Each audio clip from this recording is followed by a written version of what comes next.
in valor, devotion to duty, courage in the face of the enemy. They were rated as soldiers by soldiers themselves.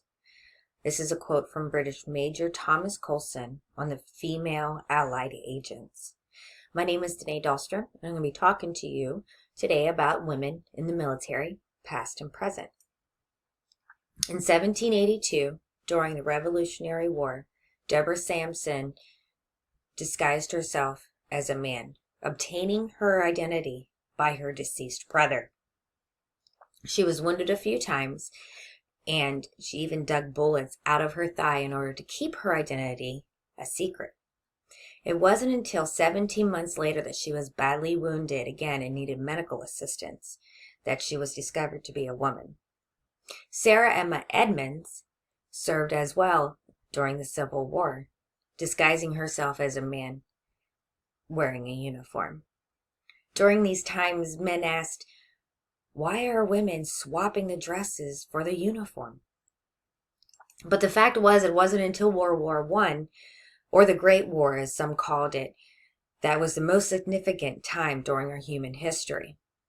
During World War I, more than 33,000 women enlisted into the military, the Army and Navy. 400 of these women died in service.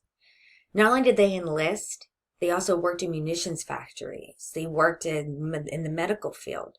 And they were excited to get out there and support the military and their country.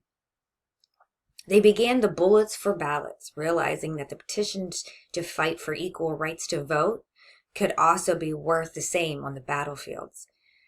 Whether they were nurses or doctors or spies or soldiers or reporters or relief workers, they paved the way for women today. But after World War I, the women went home to their domestic lives, and as their men came home and went back to work. But during World War II, you may remember that, the USO girls going overseas to help support the morale during the war for the men. But in fact, 350 women did enlist. They became nurses and pilots and administrators and even ambulance drivers. They had their own branches of service. They had WASP, which was Women's Air Force Service Pilots, and they had WAC, which was Women's Army Corps.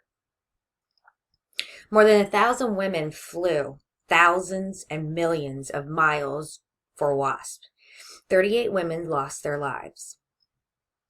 Since these organizations were considered civil service duties, they never really fully received the benefits and honors of a fallen soldier.